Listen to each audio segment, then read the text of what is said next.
Chiến tranh ở Đông Dương ảnh hưởng nghiêm trọng đến khả năng quân sự, đến tài chính và vị thế của chúng ta trên thế giới. Cuộc chiến này đã đòi hỏi quá nhiều sự hy sinh của hàng ngàn gia đình Pháp. Việc cần làm bây giờ là ngồi vào đàm phán. Để tránh được hy sinh, tang thương và mất uy tín cho đất nước, tại cuộc họp này phải chấm dứt ngay chiến tranh tại Đông Dương.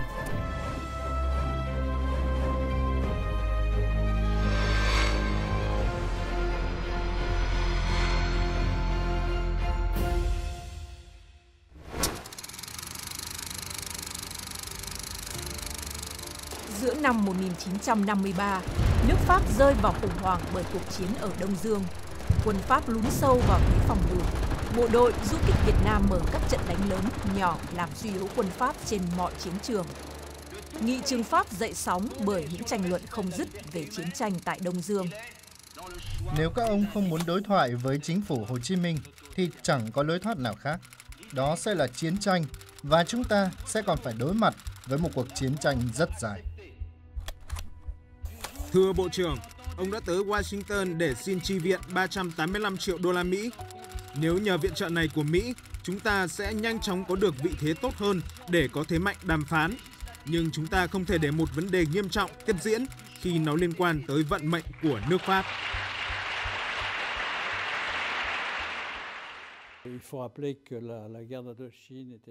Chi phí chiến tranh tại Đông Dương lấy ngân sách của Pháp và cần xin biểu quyết của các nghị sĩ. Vậy phải làm gì để giảm bớt ngân sách chiến tranh? Họ đã làm bằng cách chuyển giao phần lớn chi phí đó cho Hoa Kỳ.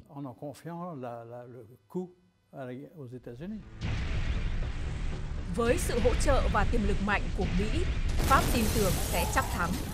Tuy nhiên, trái với kỳ vọng, cơ hội thoát khỏi chiến tranh ở Đông Dương đã kết thúc theo cách mà người Pháp không bao giờ ngờ tới. Chúng tôi sẽ cầm cự, càng lâu càng tốt.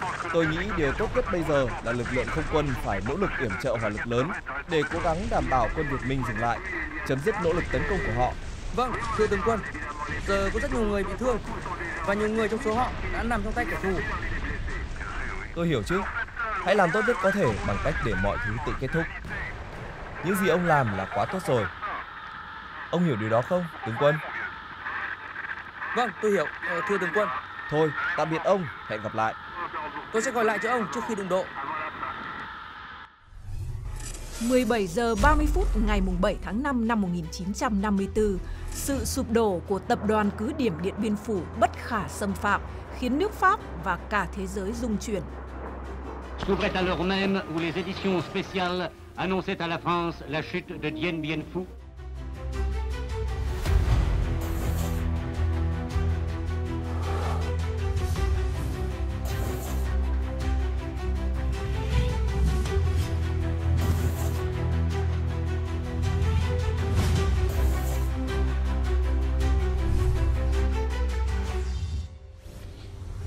Một ngày sau sự kiện, Thủ tướng và Bộ trưởng Bộ Quốc phòng Pháp đã bị tấn công ngay tại Khải Hoàn Môn.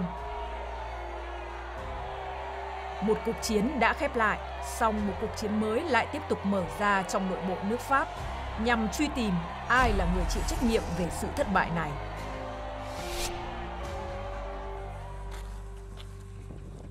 Chưa đầy một năm sau thất bại của quân đội Pháp tại Điện Biên Phủ, ngày 31 tháng 3 năm 1955, một ủy ban điều tra đã được Bộ Quốc phòng Pháp thành lập nhằm làm sáng tỏ mọi sự việc liên quan tới thất bại mang tên Điện Biên Phủ. Nhiều nhân vật tướng lĩnh chủ chốt có liên quan đã được mời tới điều trần, trong đó có 3 tướng chỉ huy trực tiếp là tướng 4 sao Henri Navarre, tổng chỉ huy quân viễn chinh Pháp tại Đông Dương; tướng 3 sao René Coligny, chỉ huy các lực lượng mặt đất ở miền Bắc Việt Nam; tướng de Castries, chỉ huy quân Pháp tại Điện Biên Phủ. Henri Navarre đã nghĩ gì sau khi bại trận ở Điện Biên Phủ? Vị tướng được coi là có nhãn quan chiến lược đầy tự tin đã bất ngờ bày tỏ trong cuốn hồi ký Đông Dương hấp hối viết năm 1956, đối mặt với những phản ứng trái chiều của dư luận Pháp. 23 năm sau, năm 1979, cuốn hồi ký thứ hai của Navarre mang tên Thời điểm của những sự thật được xuất bản đã thu hút dư luận nước Pháp. Tôi đến Sài Gòn vào ngày 19 tháng 5 năm 1953. Đối với tất cả các nhà lãnh đạo chính trị và quân sự, cuộc chiến Đông Dương bây giờ chỉ còn là một việc phải giải quyết đi cho rồi. Người ta muốn thoát ra khỏi cuộc chiến này nhưng lại bất đồng với nhau cả về đường lối chính trị, cả về chiến lược cần phải áp dụng. Vì được giao nên tôi cũng đã vạch ra một kế hoạch chính trị quân sự và trở về Paris vào đầu tháng 7 để báo cáo lên chính phủ. Pháp bổ nhiệm một tổng tư lệnh mới và tướng Nava đã được giao một nhiệm vụ, đó là tìm ra một lối thoát trong danh dự cho chiến tranh Đông Dương. Kể từ năm 1950, người Pháp đã ở trong khuôn khổ chính sách chống chủ nghĩa cộng sản của Mỹ. Trong cuộc chiến tranh Đông Dương, khát vọng độc lập của người Việt Nam không được tôn trọng. Người Mỹ không muốn Việt Nam, Lào hay Campuchia rơi vào tay cộng sản. Cơ quan truyền thông và sản xuất nghe nhìn Bộ Quốc phòng Pháp. Thành lập từ năm 1915, nơi đây lưu trữ một lượng lớn tư liệu hình ảnh và những thước phim quý về các hoạt động của quân đội Pháp trong lãnh thổ và ở nước ngoài, trong đó có trận Điện Biên Phủ. Thung lũng Điện Biên với trung tâm là cánh đồng Mường Thanh, địa hình các chòm núi cao cùng nhiều ưu điểm đã được quân đội Pháp lựa chọn xây dựng một căn cứ không quân lục quân quan trọng. Từ tháng 11 năm 1953, Pháp xây dựng Điện Biên Phủ thành tập đoàn cứ điểm quân sự không thể xâm phạm, mạnh nhất Đông Dương án ngữ Tây Bắc Việt Nam. Đây là điểm mấu chốt tạo lợi thế quân sự, thực hiện kế hoạch Nava, giải quyết khó khăn của Pháp ở Đông Dương, gây sức ép buộc Việt Nam phải kết thúc chiến tranh theo ý của Pháp, Mỹ. Ngày 20 tháng 11 năm 1953, Tư lệnh Nava đã chỉ thị cho tướng Cô Nhi trong vòng 5 ngày, chậm nhất là ngày 1 tháng 12 phải đánh chiếm Điện Biên Phủ. Cuộc hành binh đánh chiếm Điện Biên Phủ có bí danh Castor hay còn gọi là chiến dịch Hải Ly, mở đầu cho quân đội Pháp đổ bộ đánh chiếm lòng chảo Điện Biên. Theo các tài liệu Pháp, chỉ trong 3 ngày đã có khoảng 4.560 lính nhảy dù xuống Điện Biên Phủ. Việc nhảy dù ở giai đoạn 1 được thực hiện một cách ồ ạt và bị địa hình cản trở đáng kể. Khó khăn nhất là việc huấn luyện lính nhảy dù ở độ cao đúng tới mục tiêu.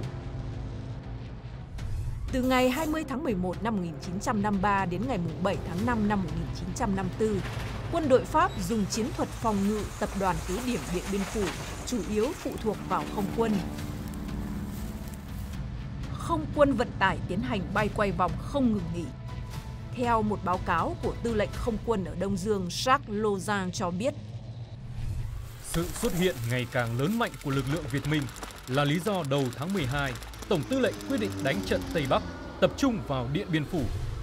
Phải giữ được bằng mọi giá nơi đây. Lực lượng không quân chịu trách nhiệm và hỗ trợ hoàn toàn cho chiến dịch. Điện Biên Phủ luôn là ưu tiên số 1. Lần đầu tiên ở Đông Dương và cũng là lần đầu tiên trong lịch sử quân đội Pháp, 2 chiếc máy ủi nặng 6 tấn đã được máy bay C-119 thả dù xuống Điện Biên Phủ. Đường băng đã sẵn sàng cho việc bắt đầu vận chuyển tiếp tế. Trong 18 ngày, tài liệu Pháp ghi nhận 1.760 tấn thiết bị các loại đã được chuyển đến Điện Biên Phủ. Tuy nhiên, các rủi ro về việc thiết lập trận địa tại Điện Biên Phủ cũng đã được lực lượng không quân Pháp cảnh báo. Ngày 11 tháng 11, nhận được lệnh đưa đội máy bay vận tải quân sự vào tình trạng tối đa. Chỉ huy trưởng đã bày tỏ sự dè dặt về khả năng thực hiện nhiệm vụ vì lý do khoảng cách giữa điểm tiếp nhiên liệu và Điện Biên Phủ. Thông tin về thời tiết chỉ được cung cấp bởi các máy bay vận tải đang trên đường thực hiện nhiệm vụ. Hạ tầng thông tin và cơ sở hạ tầng yếu kém, địa hình bụi bặm, đường băng tồi tàn được chỉ định để thực hiện chiến thuật. Bất chấp mọi cảnh báo và khó khăn, căn cứ không quân lục quân của Pháp dần thay đổi thành tập đoàn cứ điểm hùng mạnh với nhiều công sự. Sơ đồ phòng thủ của Điện Biên Phủ tập trung chủ yếu bảo vệ khu vực sân bay được bao quanh bởi những quả đồi. Theo tài liệu Pháp, binh đoàn tác chiến Tây Bắc chiếm tới gần 10% lực lượng lục quân Bắc Việt Nam của Pháp. Số đạn dược cao hơn 20% số lượng tiêu thụ hàng tháng của toàn lực lượng. Tổ chức phòng thủ của Pháp gồm 8 trung tâm đề kháng được bảo vệ bởi 10 tiểu đoàn. Quân đồn trú có thể tin tưởng vào sự hỗ trợ hỏa lực bởi Điện Biên Phủ được trang bị không quân riêng, pháo binh được trang bị hỏa lực mạnh, xe tăng, xe hạng nhẹ được trang bị đại bác. Tháng 2 năm 1954, Điện Biên Phủ đã trở thành pháo đài bất khả xâm phạm.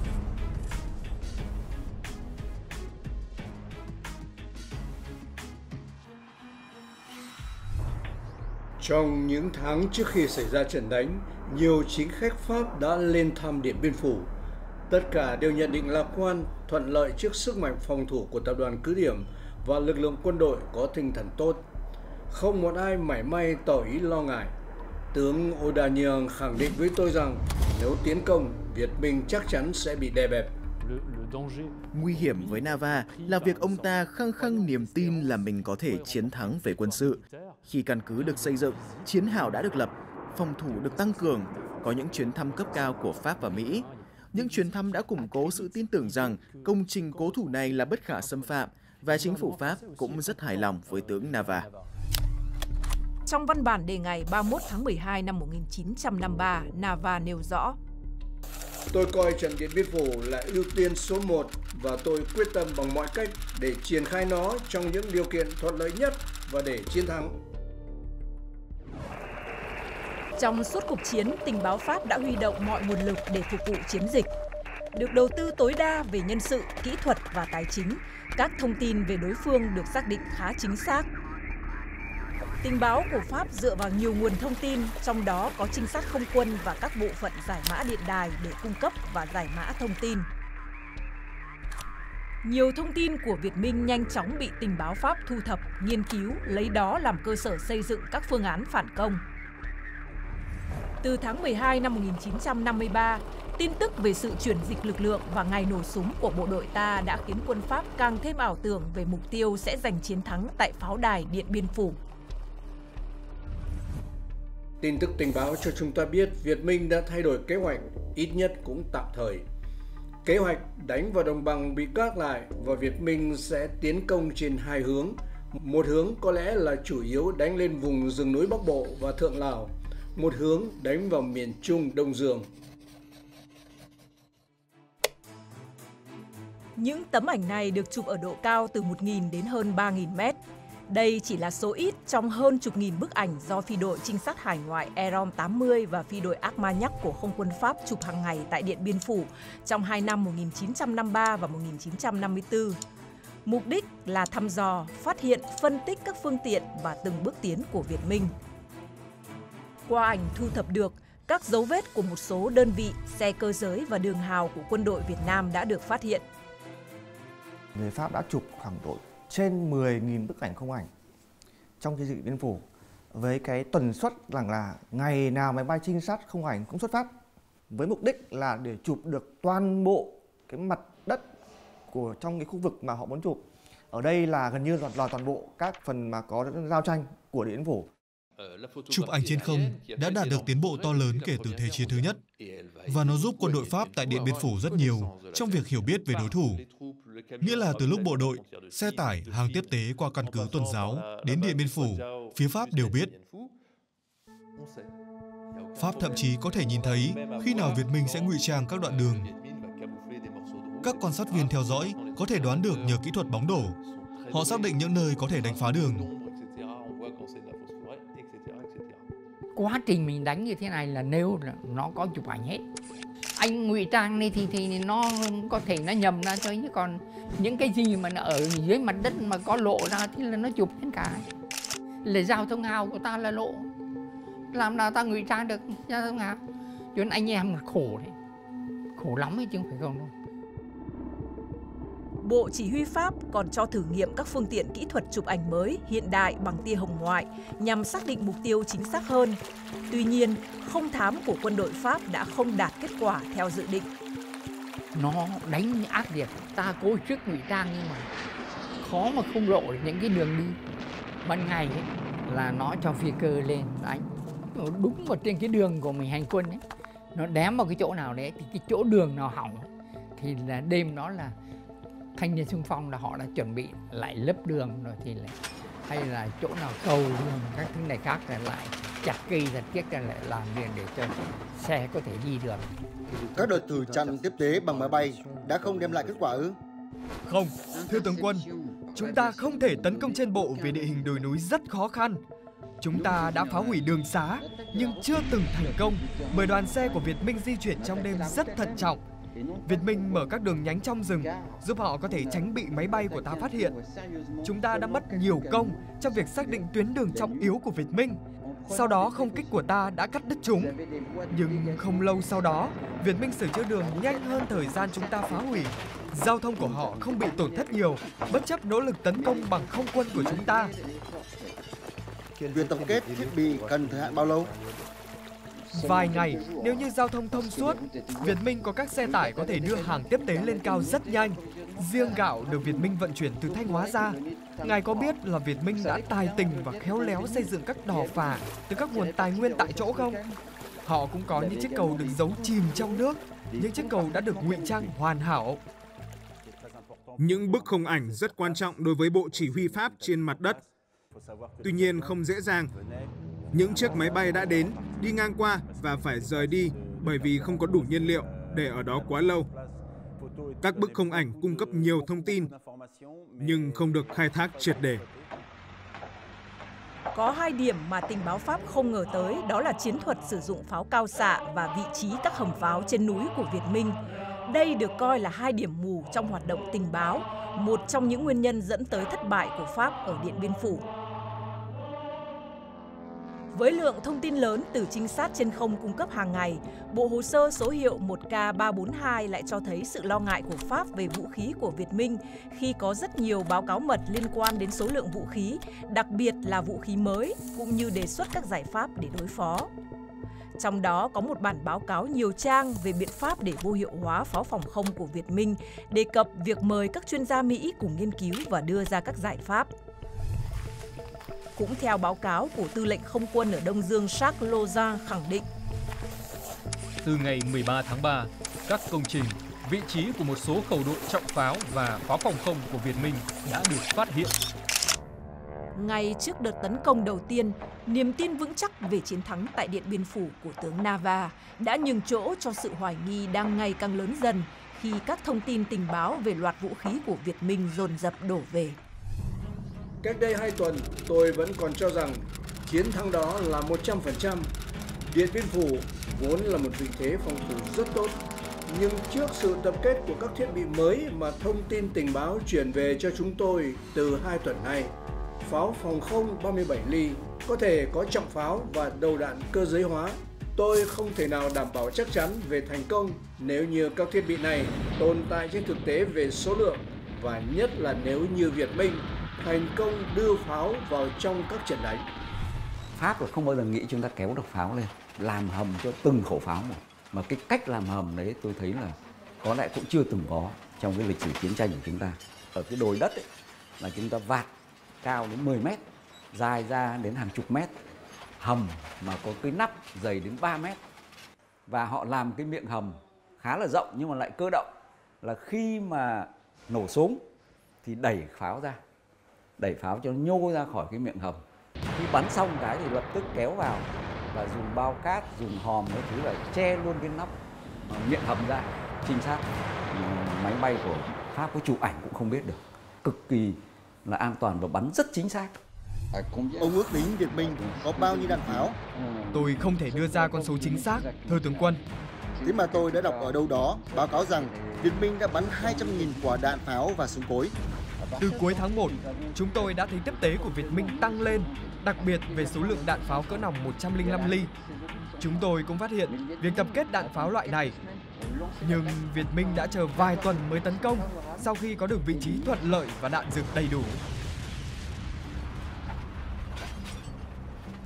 Nếu mà tìm hiểu rộng rãi hơn, trên thế giới này không có một quân đội nào mà kéo khẩu pháo hạng 2 tấn 4 mà leo núi cả. Thế chỉ có quân đội Việt Nam. Cái thời gian chuẩn bị này ấy, đồng chí Giáp, đồng chí có nhắc nhở là thế này: phải tiếp tục giữ bí mật binh chủng đến cùng để sẵn sàng giáng đòn bất ngờ lên đầu quân địch ngay trận đầu xuất hiện. Các đồng chí phải làm cho quân thù khiếp sợ trọng pháo và pháo cao xạ Việt Nam. Cho nên ngay cái hôm đầu tiên nó lên bắn rơi ngay. Bắn rơi nhiều chiếc ở trên bầu trời. Thậm chí có một chiếc là gãy cánh. Rồi nó cứ quay tròn thế này.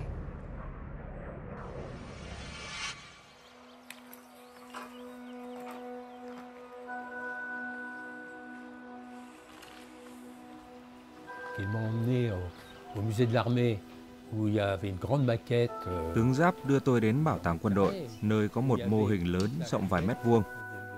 Trong đó có toàn bộ cái lòng chảo Điện Biên Phủ với những ngọn đồi. Ông ấy giải thích chi tiết cho tôi về chiến lược mà ông ấy đã áp dụng với vị trí của các khẩu đại bác. Người Pháp đã cho rằng người Việt không có pháo hạng nặng.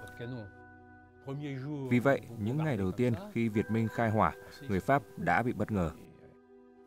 Thật không thể tin được vì họ đã bắn trúng mục tiêu và ngay ngày đầu tiên phá hủy đường băng nơi máy bay Pháp phải thường xuyên hạ cánh để cung cấp nhân lực và vũ khí cho quân đội.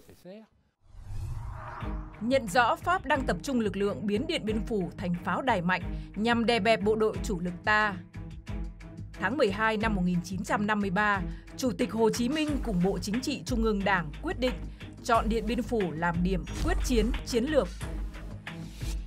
Hạ quyết tâm tiêu diệt tập đoàn cứ điểm này với phương châm đánh chắc thắng. Tướng quân tại ngoại cho chủ toàn quyền, ban nhất trí thì cứ làm. Rồi lúc ra về thì bạn nói thêm một câu là trận này nhất định đánh cho thắng, chắc thắng mới đánh, không chắc thắng không đánh. Các đồng chí, chiến dịch này là một chiến dịch to lớn từ xưa đến nay trong lịch sử chiến tranh giải phóng của nước ta, trong lịch sử chiến đấu của quân đội nhân dân chúng ta. Chiến dịch này nhằm đánh bại kế hoạch quân sự của Nava, đưa chúng vào một tình thế khủng hoảng lâu dài, giữ vững quyền chủ động của quân ta, tạo nhiều thắng lợi mới của quân ta từ đây về sau trên các chiến trường toàn quốc. Ngày 14 tháng 1 năm 1954, tại hang Thẩm Púa, sở chỉ huy đầu tiên của Bộ Chỉ huy Chiến dịch, Đại tướng Võ Nguyên Giáp cùng tập thể lãnh đạo chỉ huy xác định để giành thế chủ động, ta dự kiến phương châm tác chiến đánh nhanh, giải quyết nhanh, tiêu diệt tập đoàn cứ điểm Điện Biên Phủ trong 3 đêm 2 ngày. Tuy nhiên, ta có thể gặp bất lợi lớn do chưa có kinh nghiệm đánh tập đoàn cứ điểm liên hoàn phòng ngự vững chắc. Sau 11 ngày đêm trăn trở, đánh giá lực lượng giữa ta và địch, sáng 26 tháng 1 năm 1954, Đại tướng đã cùng tập thể Đảng ủy Chiến dịch quyết định thay đổi phương châm tác chiến sang đánh chắc, tiến chắc. Phương châm này đã được Bộ Chính trị đứng đầu là Chủ tịch Hồ Chí Minh nhất trí, cho đây là một quyết định hoàn toàn đúng đắn. Đến phút cuối cùng, tướng Giáp đã suy nghĩ và thay đổi chiến lược. Ông luôn cho rằng đó là quyết định khó khăn nhất trong cuộc đời ông. Việc rời ngày tấn công của Bộ Chỉ huy Chiến dịch của Quân đội Nhân dân Việt Nam càng củng cố niềm tin chiến thắng của quân đội Pháp.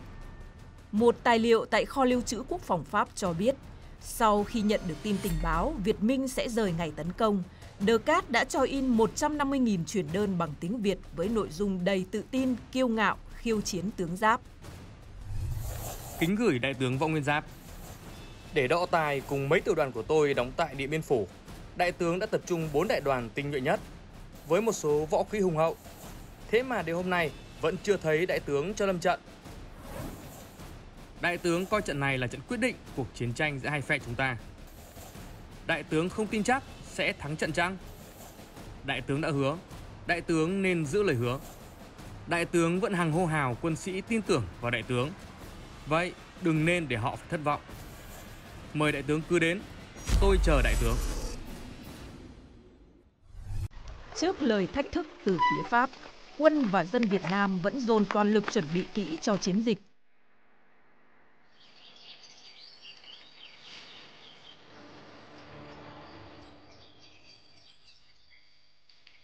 Tại hội nghị cán bộ chiến dịch ngày 22 tháng 2 năm 1954, Đại tướng Võ Nguyên Giáp kết luận. Vì sao phải đánh chắc, tiến chắc? Trước đây, khi địch còn tương đối sơ hở, thì còn có thể đặt vấn đề đánh nhanh. Nhưng với tình hình địch hiện nay, thì chỉ có đánh chắc, tiến chắc mới giành thắng lợi. Đánh nhanh thì không những không chắc thắng, mà lại hóa chậm hơn. Đánh chắc, tiến chắc thì có lợi như thế nào? Một là đánh từng bước thì bảo đảm chắc thắng. Hai là ta giữ chủ động. Ba là ta khoét sâu nhược điểm lớn nhất của địch là vấn đề tiếp tế vận tải.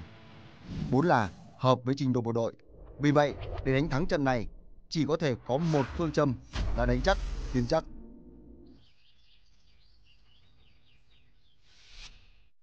Tất cả anh em là rất hoang mang, đặt câu hỏi tại sao? Tại sao mà lại bây giờ vừa kéo vào mà anh em hết hơi hết sức rồi, anh em coi như mệt lắm rồi, vừa đói vừa rét chứ. Mới nói là rất thương anh em. Hai hố mắt thông quầng đen sâu lại, chân tay thì sất sát máu mê. Trước khi vào, mỗi một người đã viết một cái bản quyết tâm thư gửi lên trên. Bây giờ phải quyết tâm để chấp hành mệnh lệnh để kéo ra. Kế hoạch ban đầu là tấn công mạnh, thời gian rất ngắn, tập đoàn cứ điểm sẽ sụp đổ nhanh chóng, nhưng sẽ không thành công vì không đủ đạn. Tổ chức phòng ngự của Pháp khi đó rất mạnh, đánh kiểu xông vào trận địa cố thủ như thế sẽ gặp thất bại. Tướng Giáp đã làm tốt hơn trong kế hoạch này, vì không thể đánh nhanh được. Thực tế ở chiến trường cho thấy thay đổi chiến lược là một việc làm đúng đắn, nghĩa là phải rất chắc chắn.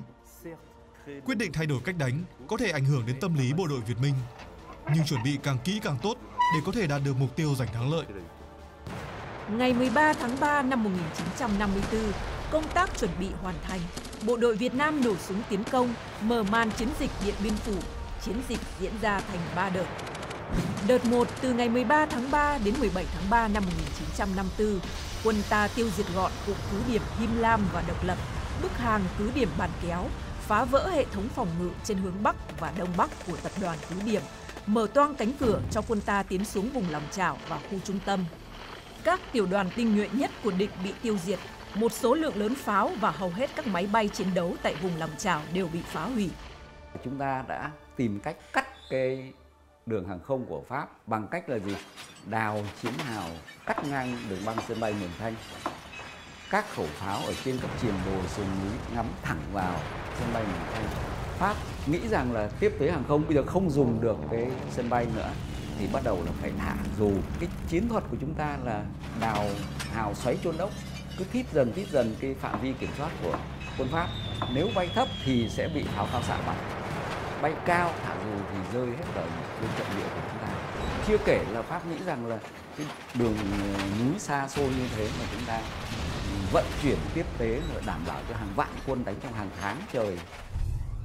Tinh thần chắc chắn đã giảm sút vào ngày sân bay bị đánh phá phải không? Tinh thần sa sút nghiêm trọng sau khi Him Lam và Độc Lập thất thủ, nhưng đã được vực dậy từ những đợt tiếp viện đầu tiên trên không. Tinh thần đã bắt đầu suy giảm trở lại khi quân đội nhận ra rằng máy bay không còn đến tiếp tế được nữa và không còn đạn nữa. Đợt 2, từ 30 tháng 3 đến 30 tháng 4 1954, quân ta đồng loạt tiến công các cứ điểm phía đông phân khu trung tâm. Hàng nghìn lính Pháp bị tiêu diệt, bị thương. Việt Minh khống chế phần lớn điểm cao phía đông, phát triển trận địa tới sát sân bay, thắt chặt vòng vây, chia cắt, khống chế các khu vực còn lại trong tập đoàn cứ điểm, kiểm soát sân bay Mường Thanh, hạn chế tiếp viện của Pháp. Giằng co hai bên, rất gay go quyết liệt và thương vong ta cũng nhiều. Muốn giải vây cho Điện Biên Phủ, ta có thể tính triển khai hành động bằng đường bộ hoặc bằng hàng không. Hành động bằng đường hàng không đòi hỏi những phương tiện vượt quá xa khả năng của ta. Tướng Ely lúc ấy đang có công vụ ở Washington những ngày đầu tháng 4 đã hỏi ý kiến tôi về việc này và tôi trả lời sự can thiệp ồ ạt của không quân Mỹ có thể cứu nguy cho Điện Biên Phủ. Cuối tháng 4, Tổng tham mưu trưởng Pháp tướng Ely sang Mỹ bàn với Đô đốc Redford, người đồng cấp Mỹ. Phía Mỹ đưa ra đề nghị tăng cường nhiều máy bay B-29, cùng một lúc ném bom phá hủy giao thông của Việt Minh và các mục tiêu xung quanh Điện Biên Phủ. Pháp đã hy vọng các phương tiện của Mỹ là cứu cánh duy nhất giúp Pháp tránh thất bại. Tuy nhiên, mọi đề nghị tăng viện của Pháp đã bị Mỹ từ chối. Sự hỗ trợ đã không diễn ra bởi Tổng thống Eisenhower đặt điều kiện cho sự hỗ trợ quân sự cho nước Pháp phải có sự tham gia ít nhất là của đồng minh Anh. Tuy nhiên, Anh đã từ chối một cách kịch liệt. Và kết quả là Tổng thống Eisenhower đã nói không với người Pháp. Báo Le Figaro cuối năm 1963 đã trích đăng nhiều kỳ hồi ký của cựu Tổng thống Mỹ Eisenhower trong giai đoạn chiến dịch Điện Biên Phủ, trong loạt bài có tên gọi "Tại sao tôi không cứu Điện Biên Phủ?". Chúng tôi đã có thể hỗ trợ người Pháp bởi những cuộc tấn công bằng máy bay trên những vị trí của Cộng sản tại Điện Biên Phủ. Nhưng tôi đã rất nghi ngờ về hiệu quả của việc tấn công bằng máy bay chống lại Việt Minh được triển khai trên bộ, nơi Việt Minh không thiếu chỗ ẩn nấp. Việc can thiệp này có nguy cơ thua cuộc. Lực lượng trên không có thể là cứu cánh tạm thời cho tinh thần của quân đội Pháp, nhưng tôi không đồng ý với ý định sử dụng lính Mỹ trong điều kiện hạn chế này, nơi mà sự can thiệp của chúng tôi không có tính quyết định chiến thắng. Trước sự bẽ bàng vì bị từ chối, Pháp không có lựa chọn nào khác là phải tự trụ vững ở Điện Biên Phủ. Ít nhất cho đến khi hội nghị Geneva đạt được thỏa thuận đình chiến, cho phép tránh được thảm họa và giúp Pháp có một lối thoát danh dự. Người Pháp cho rằng chỉ cần có thêm máy bay, thêm xe tăng, thêm bom là đủ để giành chiến thắng. Người Việt nghĩ rằng trước hết là phải chinh phục được dư luận, chinh phục được lòng dân thì mới kêu gọi được đủ sự hỗ trợ để quân đội có thể tiến hành được các cuộc tấn công. Thực trạng đào ngũ và thiệt hại trong các trận đánh đã khiến quân số tham gia chiến đấu của các lực lượng phía Pháp sụt giảm. Đầu tháng 4, Trung tá Long Le, chỉ huy phó của tập đoàn cứ điểm Điện Biên Phủ yêu cầu tăng cường quân nhảy dù. Đề nghị của ông ta vấp phải sự phản đối của đại tá Sauvagnat, tư lệnh lực lượng không vận Đông Dương. Ngày 11 tháng 4 năm 1954, Long Le đã gửi Sauvagnat bức điện. Không còn cả binh đoàn tác chiến Tây Bắc, Gono, lẫn phi đội không vận, Gap. Không còn lính Lê Dương, lính Maroc nào cả, mà chỉ có 3.000 lính, chủ yếu là lính dù, đang phải đương đầu với 4 đại đoàn của tướng Giáp. Số phận của quân đội Pháp ở Việt Nam và Đông Dương đang diễn ra ở Điện Biên Phủ. Cần phải hiểu rằng, chiến dịch này chỉ có thể được duy trì bằng cách tăng cường thêm quân nhảy dù họ có chứng chỉ hay không. Quân tiếp viện đã từng nhảy dù hay chưa thì Lăng Le không quan tâm. Thứ ông ta muốn chính là quân chi viện. Ông ta muốn gây áp lực cho chỉ huy. Việt Minh biết rõ rằng Pháp đã mệt mỏi với cuộc chiến tranh kéo dài từ năm 1945, không có hồi kết và rất tốn kém này. Và họ biết rõ rằng với các cuộc đàm phán sắp mở ra ở Geneva, sự sụp đổ của Điện Biên Phủ sẽ là một đòn giáng mạnh và mong muốn tiếp tục chiến đấu của Pháp. Tướng Nava đã ngoan cố chi viện cho chiến dịch, bất chấp cục diện. Theo các bài báo, có khoảng 700 trong số 1.800 lính đăng ký tăng cường từ ngày 13 tháng 4 đến ngày 7 tháng 5 là lính tình nguyện, không được đào tạo nhảy dù. Ngày 15 tháng 4 năm 1954, 3 giờ 15. Đêm nào máy bay cũng thả dù. Họ không ngần ngại chơi những trò chết người. Như ban đêm nói là chỉ bay cao 200 mét để thả dù người. Nhưng thực ra máy bay thả người từ độ cao 600 mét, 700 mét. Kết quả là những chàng trai khốn khổ đó bị gió đưa, rơi xuống chỗ Việt Minh. Pháo cao xạ của Việt Minh ngày càng đáng sợ và ngày nào cũng hạ trung bình một máy bay của ta. Những ngày vừa qua trôi qua thận trọng. Hội nghị Geneva bị kéo dài. Họ cũng không biết rằng ở đây có khoảng 2.000 thương binh cần được cấp cứu hay sao. Đợt 3, từ mùng 1 tháng 5 đến mùng 7 tháng 5 1954, quân đội Việt Nam đánh chiếm các cứ điểm còn lại ở phía đông, diệt một số cứ điểm phía tây và mở đợt tổng công kích tiêu diệt toàn bộ tập đoàn cứ điểm. Ngày 6 tháng 5 năm 1954, 14 giờ ngày thứ 52, chúng tôi đến đây. Việt Minh đào đường hào về phía vị trí chúng tôi.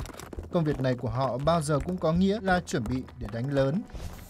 Thật phi thường, họ đào những đường hào mới dễ dàng làm sao. Đêm mùng 6 tháng 5, ngày mùng 7 tháng 5, các sự kiện dồn dập. Ở sở chỉ huy lúc 17 giờ 05 có điện thoại báo. Đến 17 giờ 30, tất cả mọi người ngừng bắn, phá hủy các khí tài và để bị bắt không chống cự, không được kéo cờ trắng. Chúng tôi đã khóc. Những đơn vị đầu tiên của Việt Minh đã tới. Họ tràn vào căn cứ từ mọi phía cùng một lúc. Cuộc vây hãm Điện Biên Phủ đã kết thúc.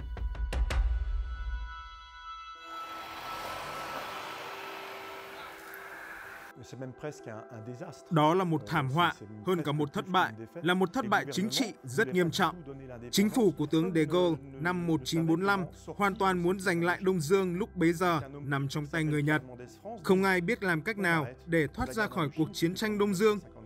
phải chấm dứt chiến tranh Đông Dương, kết thúc bằng Hiệp định Geneva. Chiến thắng Điện Biên Phủ sau đó mở ra cánh cửa cho ký kết Hiệp định Geneva là một thắng lợi cho hòa bình, bởi vì nếu phương Tây, Pháp và Mỹ cùng thắng ở Điện Biên Phủ, lực lượng Pháp, Mỹ sẽ ở sát biên giới Trung Quốc. Và như vậy, chiến thắng Điện Biên Phủ rốt cuộc lại là một chiến thắng vì hòa bình, vì nó tránh được xung đột quốc tế. Thất bại tại tập đoàn cứ điểm Điện Biên Phủ ngày 7 tháng 5 1954 đã tạo nên cơn chấn động. Nhiều ngày sau, thậm chí là rất nhiều năm sau, truyền thông vẫn tiếp tục đặt câu hỏi về những sự thật chưa được giải đáp. Ai là người phải chịu trách nhiệm cho thảm họa mang tên Điện Biên Phủ? Trả lời báo Logo ngày 17 tháng 5 1954 về câu hỏi trách nhiệm của thảm họa này ở đâu? 4 lý do chính khiến Điện Biên Phủ bị thất bại đã được một tướng lĩnh cấp cao Pháp đưa ra. Vì sao Bộ Chỉ huy tuyên bố bất ngờ trước sự hiện diện của pháo binh Việt Minh hùng mạnh xung quanh tập đoàn cứ điểm? Sự tồn tại của một đại đoàn chiến đấu của tướng Giáp được trang bị pháo 105 ly đã phát huy hiệu quả. Với việc lựa chọn vị trí của tập đoàn cứ điểm tại Điện Biên, quân đội Pháp chúng ta vô hình chung đã tạo cho pháo của Việt Minh cơ hội phát huy chiến thắng. Ở đây có sự thiếu hiểu biết về tầm nhìn xa của Bộ Chỉ huy của quân đội Pháp. Người Mỹ chỉ trích các sân bay đã không được quy hoạch để tiếp nhận máy bay Mỹ và không có phi công được đào tạo để lái những máy bay này. Đúng là Đông Dương không có cơ sở hạ tầng mặt đất cần thiết để tiếp nhận các máy bay cỡ lớn hiện đại của Mỹ. Chắc chắn, dù với số lượng lớn máy bay cũng không đủ để ngăn chặn lính bộ binh da vàng đang chiến đấu rất kiên cường. Tại sao vẫn thả dù vào trận địa thay vì thả ở ngoại biên? Đây chắc chắn là sai lầm lớn nhất ở Điện Biên Phủ. Mục tiêu là tăng quân đồn trú, nhưng trong thực tế, cứ thả dù quân xuống đến đâu thì bị Việt Minh tiêu diệt đến đó. Lẽ ra chúng ta nên cho quân tiếp viện nhảy dù ở ngoài lưu vực để nhằm chuyển hướng quân đội của tướng Giáp. Giải pháp tăng cường quân đồn trú là vô cùng tệ về mặt quân sự. Ai là người chịu trách nhiệm về thất bại ở Điện Biên Phủ? Gần 1/10 quân viễn chinh ở Biển Đông bị tiêu diệt tại Điện Biên Phủ. Đó là sự thật. Thiết kế căn cứ cố thủ Điện Biên Phủ có nằm trong chính sách quân sự chung của chính phủ không? Nếu có, thì chính phủ phải chịu trách nhiệm về thất bại này. Nếu tướng Nava phủ nhận việc thất bại là do ông ta gây ra, thì việc ông ta từ chức phải giải thích ra sao? Thất bại là hậu quả của một chính sách chiến tranh tồi tệ. Và tôi tự đặt câu hỏi, có hay không sự khác biệt trong chính nội bộ của chính phủ về cách tiến hành cuộc chiến này?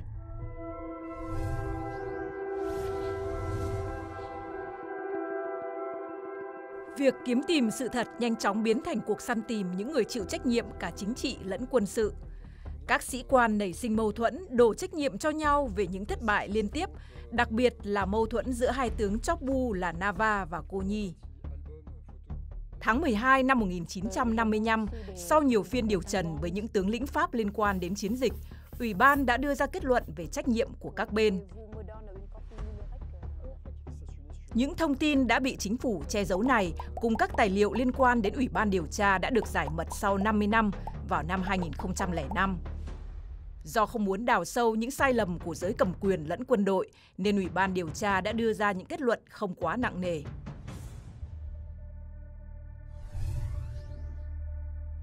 Theo đó, tướng Đờ Cát đã vi phạm nguyên tắc sơ đẳng về chiến thuật khi tự ý quyết định sử dụng một lượng lớn các đơn vị chiến đấu vào các nhiệm vụ xây dựng hệ thống phòng thủ. Tướng Cô Nhi đã không chỉ đạo cũng như không điều chỉnh một cách hiệu quả khả năng tác chiến nhanh của lực lượng quân dự phòng. Tướng Nava bị chỉ trích vì đã tổ chức các cuộc hành binh ở các khu vực xa trung tâm. Điều này đã làm phân tán lực lượng hỗ trợ cho tập đoàn cứ điểm, vốn bị cô lập do vị trí và phụ thuộc vào hỗ trợ của không quân. Tuy không trực diện nhưng kết luận của Ủy ban đã cho thấy sự thiếu trách nhiệm của chính phủ trong chỉ đạo chiến tranh. Những kết luận của cuộc điều tra phần lớn chỉ tập trung vào những sai lầm về chiến lược và chiến thuật quân sự.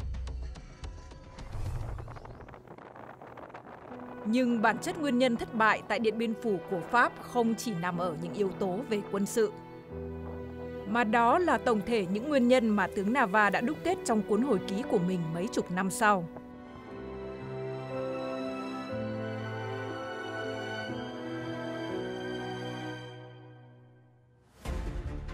Việt Minh có một lòng tin, sự quyết tâm ghê gớm, sự năng động mạnh mẽ và một sự thống nhất hành động hoàn toàn giữa chỉ đạo chiến lược và chỉ đạo chiến dịch.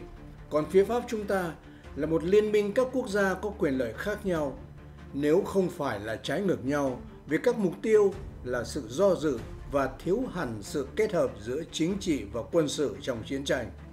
Phía Việt Minh là cuộc chiến tranh được dân chúng tham gia một cách toàn diện.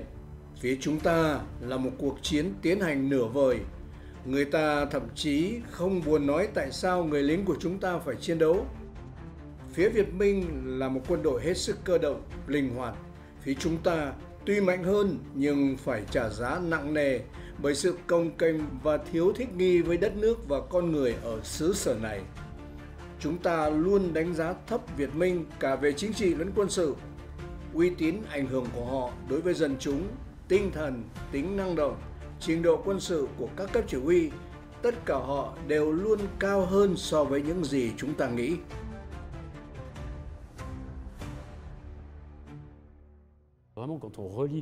Khi chúng tôi kết hợp với lời chứng của các cựu chiến binh, các nhà lãnh đạo quân sự và chính trị, họ đều tin rằng Pháp sẽ giành chiến thắng, không thể khác được. Đối mặt với một căn cứ hùng mạnh như vậy, được bảo vệ bởi pháo hạng nặng, đại bác 105 ly, 155 ly, máy bay ném bom trinh sát, máy bay chiến đấu ném bom, chúng ta không thể tưởng tượng rằng Pháp có thể bị đánh bại.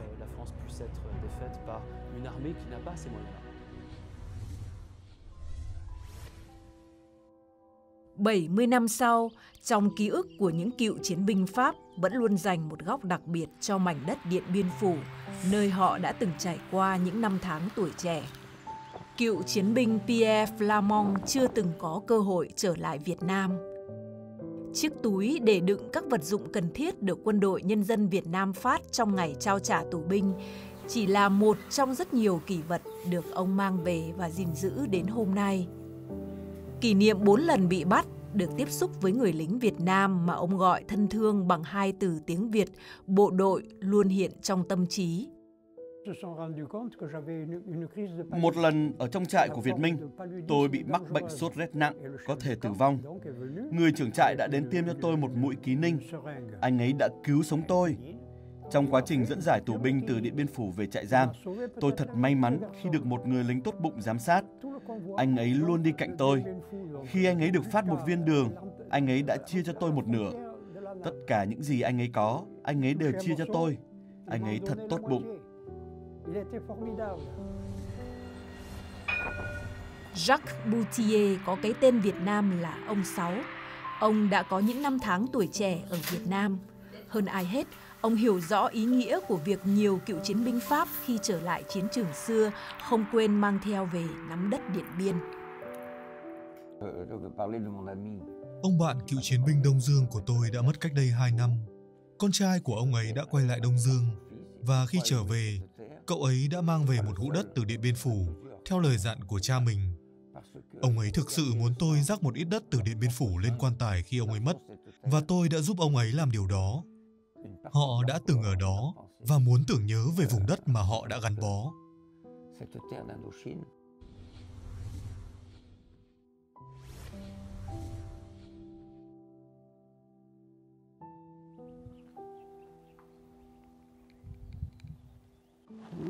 Ủng hộ, phù hộ cho dân tộc này. 45 năm sau thất bại ở Điện Biên Phủ, năm 1999, với sự hỗ trợ của nhiều cơ quan và bà Trần Tố Nga, lần đầu tiên hơn 300 cựu tù binh Pháp trong chiến tranh Đông Dương đã quay trở lại Việt Nam trong một chuyến đi đặc biệt. Đặt chân đến Điện Biên Phủ, người ta khóc. Cái tuổi trẻ của họ gắn bó với Việt Nam. Đến cái đồi A1 thì có rất nhiều người cúi xuống lấy đất. Và họ nói là cái đất này đó là ta cầm về cho những người không đi được. Cái tình yêu của con người nói chung và yêu hòa bình, yêu cái tình hữu nghị đó, nó có thật và nó sâu hơn là cái hận thù. Dân tộc ta buộc phải cầm súng. Tôi cũng như mọi người, không ai muốn có chiến tranh thành anh hùng, mà cũng không ai muốn để mình thành thương binh hoặc thành liệt sĩ. Thế nhưng còn sống là hạnh phúc.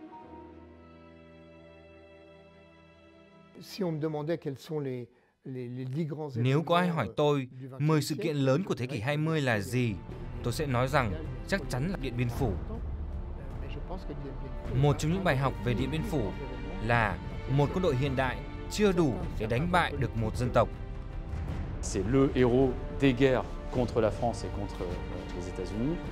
Et c'est cette armée qui va monter en puissance régulièrement, permettre une défaite à la France à Dien Bien Phu en mai 1954.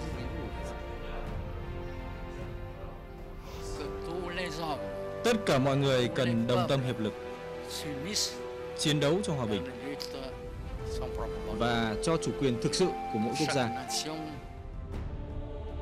70 năm sau thất bại của quân đội Pháp tại Điện Biên Phủ, nơi chiến trường khốc liệt xưa đã được thay thế bằng diện mạo của một đô thị trẻ đang trên đà phát triển.